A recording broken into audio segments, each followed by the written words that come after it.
ಯಾರು ಈ ವಿಡಿಯೋವನ್ನು ಸ್ಕಿಪ್ ಮಾಡಬೇಡಿ.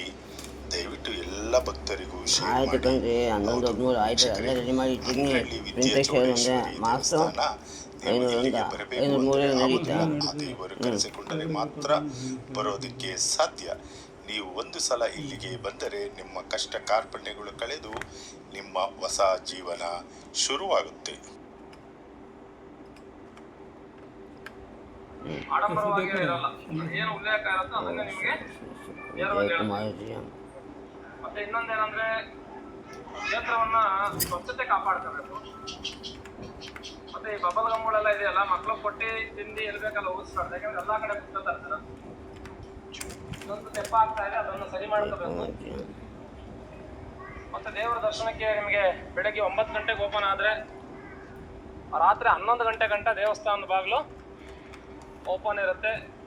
ಪ್ರಶ್ನೆ ಈಗ 11:30 12 ಗಂಟೆಗೆ ಸ್ಟಾರ್ಟ್ ಆದ್ರೆ ಸಂಜೆ 6 ಗಂಟೆ ಗಂಟ ಪ್ರಶ್ನೆ ನೋಡ್ತೀವಿ. ಮತ್ತೆ ಬುಕ್ಕಿಂಗು ಆ ಥರ ಏನೂ ಇರಲ್ಲ. ಅವತ್ತೇ ಬರಬೇಕು, ಅವತ್ತೇ ಅದೊಂದು ಚೀಟಿ ಕೊಡ್ತಾರೆ ತಗೋಬೇಕು, ಮತ್ತೆ ಅವತ್ತೇ ಪ್ರಶ್ನೆಗಳಾಗುತ್ತೆ. ನಮ್ಗೆ ನಾಳೆ ಬೇಕು ಅಂತ ಇವತ್ತು ಬಂದ್ರೆ ಅದು ನಿಮ್ಗೆ ಯಾವುದೇ ಥರ ಸಿಗಲ್ಲ. ಮತ್ತೆ ಎರಡನೇ ವಿಚಾರ, ನಿಮ್ಗೆ ಯಾವಾಗಲೂ ಪ್ರಸಾದ ಇರುತ್ತೆ, ಸಮಯ ಇರಲ್ಲ. ಬೆಳಗ್ಗೆ ನಿಮಗೆ ಪ್ರಸಾದ ಪ್ರಾರಂಭ ಆದ್ರೆ ರಾತ್ರಿ 2 ಗಂಟೆ ಗಂಟ ಪ್ರಸಾದ ಕೊಡ್ತಾರೆ. ಊಟ ಟೈಮಲ್ಲಿ ಊಟ, ತಿಂಡಿ ಟೈಮಲ್ಲಿ ತಿಂಡಿ, ಮತ್ತೆ ಕಾಫಿ ಟೀ ಕೊಡ್ತಾ ಇದ್ದು. ಈ ಗ್ಲಾಸ್ ಕೊಟ್ಟಿದ್ದು ಇರ್ಬೇಕು ಅಲ್ಲಲ್ಲೇ ಹಾಕಿ ಆ ಇರುವೆಗಳು ಹತ್ಕೊಳ್ಳೋ ಕೆಲಸ ಆಗ್ತಾ ಇತ್ತು, ಅದನ್ನ ನಿಲ್ಸಿದ್ದೀವಿ. ಮತ್ತೆ ಮಕ್ಕಳುಗಳಿಗೆ ಹಾಲು ಬೇಕು ಅಂದ್ರೆ ಅಲ್ಲಿ ನೀವು ದಾಸೋಹದಲ್ಲಿ ಹೋಗಿ ನಮ್ಗೆ ಹಾಲು ಬೇಕು, ಹಾಲು ಕೊಡಿ ಅಂತ ಹೇಳಿದ್ರೆ ಹಾಲು ಕಾಯಿಸ್ಕೊಡ್ತಾರೆ. ಅದನ್ನು ಸುದ ತಾವು ಅವಕಾಶ ತಗೊಳ್ಳಿ, ಅದು ಉಪಯೋಗ ತಗೊಳ್ಳಿ. ನಮ್ಗೆಲ್ಲ ಅವಕಾಶಗಳು, ಅನುಕೂಲಗಳು. ಯಾಕೆಂದ್ರೆ ಅಮ್ಮನವರಲ್ಲಿ ಇದೇ ಇಚ್ಛೆ, ಒಂದು ಭಕ್ತರು ಯಾರು ನೋವು ಮಾಡ್ಕೊಂಡು ಹೋಗ್ಬಾರ್ದು, ಎಲ್ಲ ಸರಿಸಮವಾಗಿ ಹೋಗ್ಬೇಕನ್ನೋದು ದೇವರ ಇಚ್ಛೆ ಇದೆ, ಅದೇ ನಡ್ಕೊಂಡು ಹೋಗ್ತಾ ಇದೆ. ಮತ್ತೆ ಶಾಸ್ತ್ರ ಕೇಳಲಿಕ್ಕೂ ಸುದ ನಿಮ್ಗೆ 2,000 ರೂಪಾಯಿ ಹಣ ಮಾಡಿದ್ದೇವೆ. ಅದರಲ್ಲಿ ನಮ್ಮ ಹತ್ರ ಇಲ್ಲ ಅನ್ನೋರ್ಗೂ ಅವಕಾಶ ಇರುತ್ತೆ, ಅದನ್ನು ಉಪಯೋಗ ಪಡ್ಕೊಳ್ಳಿ.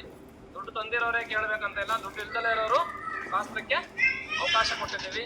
ಹಾಗಂತ ಮತ್ತೆ ಅದನ್ನೇ ವಾಡಿಕೆ ಮಾಡ್ಕೋಬಾರ್ದು. ಇರೋರು ಕೊಟ್ಟಾಗ ಕ್ಷೇತ್ರ ಜೀರ್ಣೋದ್ಧಾರ ಆಗುತ್ತೆ. ಹಾಗಾಗಿ ಎಲ್ಲರಿಗೂ ಎಲ್ಲ ರೀತಿಯೂ ಅನುಕೂಲ ಇದೆ, ಅದನ್ನ ಸದುಪಯೋಗ ಪಡ್ಕೊಳ್ಳಿ ಅಂತೇಳಿ ಪ್ರಶ್ನೆ ಪ್ರಾರಂಭ ಮಾಡ್ತಾ ಇದ್ದೀವಿ. ನಿಮ್ಗೆ ಮತ್ತೊಮ್ಮೆ ಹೇಳ್ತಾ ಇದ್ದೀವಿ, ಒಳಗಡೆ ಬಂದ ತಕ್ಷಣ ಹೇಳ್ಕೋಬಾರ್ದು, ನಮ್ಮ ಶಾಸ್ತ್ರ ನೋಡ್ರಿ ನಮ್ಮಲ್ಲೇ ಇರುತ್ತೆ, ನಿಮ್ಗೆ ಹೇಳ್ತೀವಿ. ಅವಾಗ ನೀವು ಅದನ್ನ ಏನ್ ಮಾಡಬೇಕು, ವಿಚಾರ ಮಾಡ್ಕೋಬೇಕು. ಒಂದು ಕುಟುಂಬದಲ್ಲಿ ತಂದೆ, ತಾಯಿ, ಮಗ, ಸೊಸೆ, ಮೊಮ್ಮ, ಮಿತ್ರ, ಒಂದು ಫ್ಯಾಮಿಲಿ, ಅವ್ರು ಮಾತ್ರ ಒಳಗಡೆ ಬರಬೇಕು, ಮಿತ್ರ ಯಾರು ಬರಬೇಕು ಅಷ್ಟೇ. ನಮ್ಗೆ ಬೇಕು ಅನ್ನೋ ಕರ್ಕ ಬರ್ಬೋದು, ಅವಕಾಶ ಇರುತ್ತೆ. ಯಾಕಂದ್ರೆ ಒಂದು ಕುಟುಂಬದ ಸಮಸ್ಯೆ ಇನ್ನೊಂದು ಕುಟುಂಬಕ್ಕೆ ಇಳಿಬೇಡ ಅನ್ನೋ ಉದ್ದೇಶಕ್ಕೆ ಈ ತರ ವಿಚಾರ ಇರುತ್ತೆ. ಹಾಗಾಗಿ ಪ್ರತಿಯೊಬ್ಬರಿಗೂ ಸಾಮೂಹಿಕವಾಗಿ ಅವಕಾಶವನ್ನು ಕೊಟ್ಟಿದ್ದೀವಿ. ಅದು ವಿವಿ ಅಂತ ಹೇಳಿದ್ರಲ್ಲ, ಆ ತರ ಕ್ಷೇತ್ರದ ದೇವರ ವಿಚಾರದಲ್ಲಿ ಯಾರು ಬಯಸಬಾರ್ದು. ಒಳ್ಳೆಯದು ನಮಗೂ ಅಲ್ಲ, ಮತ್ತೆ ನಿಮಗೂ ಅಲ್ಲ. ಯಾಕಂದ್ರೆ ನೋಡಿ ಅವಕಾಶ ಕೊಡಿದ್ರೆ ನಿಮ್ಗೆ ವಿವಿ ಅಂತ ಒಂದು ಲೆಕ್ಕ ಕೊಡಿ, ನಿಮಗೆ ಪ್ರತ್ಯೇಕವಾಗಿ ಒಂದು ಅವಕಾಶ ನಾವೇನ್ ಮಾಡ್ತೀವಿ, ಈ ಸಂದರ್ಭ ಬಿಟ್ಟು ಬೇರೊಂದು ಸಂದರ್ಭದಲ್ಲಿ ನಾವು ಕಲ್ಪಿಸ್ಕೊಡ್ತೀವಿ. ಅದನ್ನ ನಾವು ಉಪಯೋಗ ಮಾಡ್ಕೊಂಡು ನಾನು ಸುಮಾರು ಒಂದು 4 ವರ್ಷದಿಂದ ಬರ್ತಾ ಇದ್ದೀನಿ. ನಮ್ಗೆ ಬಹಳ ತುಂಬಾ ಒಳ್ಳೆಯದಾಗಿದೆ. ವಿದ್ಯಾಚೌಡೇಶ್ವರಿ ಬಹಳ ಅಂದ್ರೆ ವಿಶೇಷವಾಗಿ ಮಕ್ಕಳಿಗೆ ವಿದ್ಯೆ ಕೊಡ್ತಕ್ಕಂಥದ್ದು ಇರ್ಬೋದು, ಭವಿಷ್ಯವನ್ನು ರೂಪಿಸ್ತಕ್ಕಂಥ ಇರ್ಬೋದು. ನಾವು ಯಾವ ರೀತಿ ತಂದೆ ತಾಯಿ ಮಕ್ಕಳನ್ನ ವಿದ್ಯಾ ಬುದ್ಧಿ ಎಲ್ಲವನ್ನು